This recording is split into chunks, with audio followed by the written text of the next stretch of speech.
Hello everyone and welcome back to your YouTube channel Financial Freedom।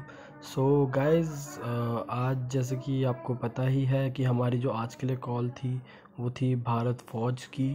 And जो हमारे targets थे वो थे 343 के ऊपर आपको बाय करना था और 338 के नीचे आपको सेल करना था।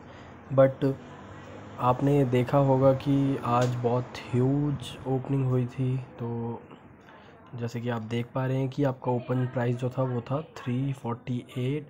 तो गैस, जब भी बहुत बड़ा गैप अप हो या बहुत बड़ा गैप डाउन हो तो आपको बोला गया है कि आपको ट्रेड नहीं करनी है। बट फिर भी अगर शेयर्स आपके लेवल पे आते हैं तो आप ट्रेड देख सकते हैं। जैसा कि आज हुआ कि आज मार्केट में सडनली एक न्यूज़ आई थी, आप लोगों को पता ही होगा कि इंडिया चाइना बॉर्डर पे आज कुछ लड़ाई हो गई थी, फायरिंग हुई थी। और उस टेंशन के चक्कर में मार्केट ने एक सडनली एक गिरावट आई थी और इस शेयर ने अपना जो लो लगाया था वो लगाया था 343.50 पे। तो इस पॉइंट पे हम एक बाइंग की कॉल बना सकते हैं क्योंकि 343 रेजिस्टेंस था।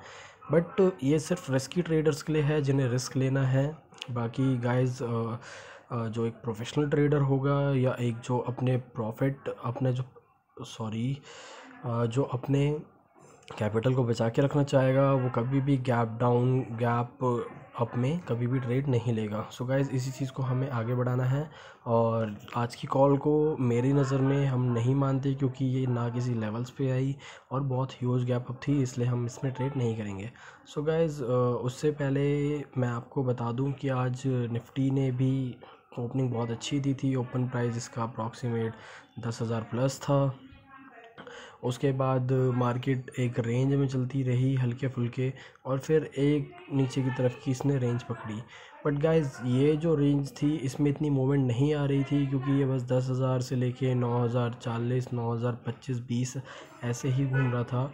देन सडनली जैसे मैंने आपको बताया कि न्यूज़ आई और जैसे ये न्यूज़ वायरल हुई कि इंडिया और चाइना के बीच बॉर्डर में कुछ एनवायरनमेंट अच्छा नहीं चल रहा है और इंडिया के भी 2 जवान और 1 कमांडर शहीद हो गए हैं और चाइना के भी 5 फौजी ढेर हो गए हैं। सो गाइस, इस न्यूज़ के चलते ही मार्केट सडन गिरी और मार्केट ने लो लगाया अपना 9728 का। और गाइस, जैसे कि आपको बता रखा है कि मार्केट अभी जो मार्केट का सबसे बड़ा सपोर्ट है वो है 9700। सो गाइज, इसी के आसपास ये सपोर्ट लेके उठी और इसने आज जो क्लोजिंग दी वो अपनी दी 9914 पे। गाइज, किस पे दी? 9914 पे। सो ये तो बात थी निफ्टी की आज की, जो भी कहानी रही थी। अब बात कर लेते हैं निफ्टी के कल के लेवल की। गाइज, निफ्टी के लिए फिर से वही सपोर्ट बन रहा है, निफ्टी के लिए वही सपोर्ट बन रहा है 9860। और अगर इस लेवल को तोड़ता है तो निफ्टी ईज़िली हमें 9780 तक के लेवल्स दिखा सकता है। और इसके नीचे भी अगर निफ्टी जाता है तो 9700 सबसे बड़ा सपोर्ट है निफ्टी के पास। एंड गाइस, जैसे कि अभी आपको पता ही है कि न्यूज़ आई हुई है इंडिया और चाइना के बीच अच्छे एनवायरनमेंट नहीं बन रहे हैं बॉर्डर पे। तो गाइस, एक चीज़ आपको माइंड में रखना है कि अभी मार्केट नीचे जाने के ज़्यादा चांसेस रखती है क्योंकि ये न्यूज़ नेगेटिव है और इससे हमारी इकॉनमी पे फ़र्क पड़ेगा। अगर कोई वॉर की सिचुएशन आती है तो मार्केट और ज़्यादा नीचे जा सकती है। इसलिए गाइस, आप जो भी ट्रेड लें बहुत सोच समझ के लें क्योंकि मार्केट बहुत ज़्यादा वॉलेटाइल रहेगी, किसी भी वक्त ऊपर किसी भी वक्त नीचे जा सकती है। इस चीज़ का ध्यान रखें और अपने टारगेट्स को ज़रूर ध्यान में रखें और साथ साथ अपने स्टॉप लॉस को भी। सो गाइज़, ये तो बात हो गई निफ्टी की। अब हम बात करते हैं कल के कॉल की। बट गाइज़, कल के कॉल से पहले एक चीज़ फिर से आपसे शेयर करना चाहूँगा कि गाइज़, आप प्लीज़ वीडियो में देख के अगर आप कुछ भी सीख रहे हैं, आपको थोड़ा सा भी प्रॉफिट हो रहा है हमारी कॉल से, आपको अगर बेनिफिट हो रहा है, आपको मार्केट में रुकना आ गया है, मार्केट में पेशेंस रखना आ गया है, सो गाइज़ वीडियो को लाइक कमेंट शेयर ज़रूर करें। एंड अब बात करते हैं हम कल की कॉल की। तो कल की कॉल हमारी बनती है आरबीएल बैंक पे, एक बहुत अच्छा वॉलेटाइल बैंक है। आज इसकी ओपनिंग हुई थी 166 के अराउंड एंड जो इसका आज का हाई है वो है 169 का और जो उसका लो है वो है 155.40 का। सो गाइज़ पहले हम बात कर लेते हैं बाय के लेवल्स की। सो गाइज़ आपको इसे बाय करना है अगर ये शेयर 163 प्लस निकलता है। गाइज़ याद रखना 163 प्लस निकलता है तो आपको ये टारगेट दिखा सकता है 165 के और 167 के। गाइज़ एक बहुत अच्छा वॉलेटाइल स्टॉक है, जल्दी टारगेट्स अचीव करता है। तो गाइज़ आप अपने टारगेट्स पे ध्यान रखना। और एक चीज़ आपको बताई गई है कि प्रॉफिट 1 से 1.5%, बस इससे ज़्यादा नहीं, लालच नहीं करनी है, अपना कैपिटल सेफ रखना है।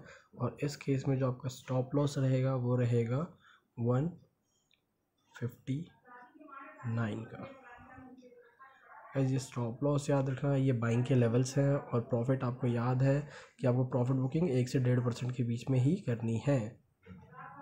अब गाइज़ बात करते हैं इसके सेल के लेवल की। तो गाइज़ आपको इसे शॉर्ट सेल करना है 158 के नीचे। पहला टारगेट है आपको दिखाएगा 156 का और अगला सपोर्ट इसके लिए बनेगा 154 का। सो गाइज़ टारगेट अगेन 1.5% से लेके 1% तक। एंड गाइज़ इस केस में आपका जो स्टॉप लॉस रहेगा वो रहेगा 161 का। So guys stop loss, targets, call सब कुछ याद रखना। एंड गाइज़ एक चीज़ मैं आपके साथ और शेयर कर दूं कि ये शेयर बैंकिंग सेक्टर का शेयर है, तो आपको बैंक निफ्टी पे बहुत फोकस रखना है। एंड गाइज़ उसी के लेवल पे अगर बैंक निफ्टी में करेक्शन दिखती है तो गाइज़ आपको इस शेयर में भी अच्छी करेक्शन दिखेगी। और अगर बैंक निफ्टी में ऊपर की तरफ की रैली पकड़ता है तो इसमें भी एक अच्छी रैली देखने को मिलेगी। सो गाइज़ लेवल्स अपने माइंड में रखें। एंड प्लीज़ गाइज़ एक रिक्वेस्ट है कि आप प्लीज़ चैनल को सब्सक्राइब भी करें, लाइक भी करें और हमें मोटिवेट करें जिससे हमें हेल्प मिले। एंड गाइज़ एक चीज़ और याद रखना कि मार्केट अभी भी बियरिश है, मार्केट बुलिश नहीं हुई है। जब तक मार्केट 10,300 के ऊपर क्लोजिंग नहीं दे देती और सस्टेन नहीं कर लेती तब तक मार्केट बियरिश ही रहेगी। सो गाइज़ आपको ऊपर की तरफ ये बहुत बड़ा रेजिस्टेंस है और नीचे की तरफ 9700 जैसे कि आपको बताया गया बहुत बड़ा सपोर्ट है। सो गाइज़ प्लीज़ ये सारी चीज़ें याद रखना आप। And again have a happy trading day. And one more last thing कि आपको गैप अप और गैप डाउन में ट्रेड्स नहीं लेनी है, अवॉइड करना है ट्रेड्स को लेना, क्योंकि उस दिन मार्केट बहुत कुछ भी एक्शन दिखा सकती है, इसलिए आपको उस दिन ट्रेड नहीं लेनी है। Thank you so much guys and again have a happy trading day.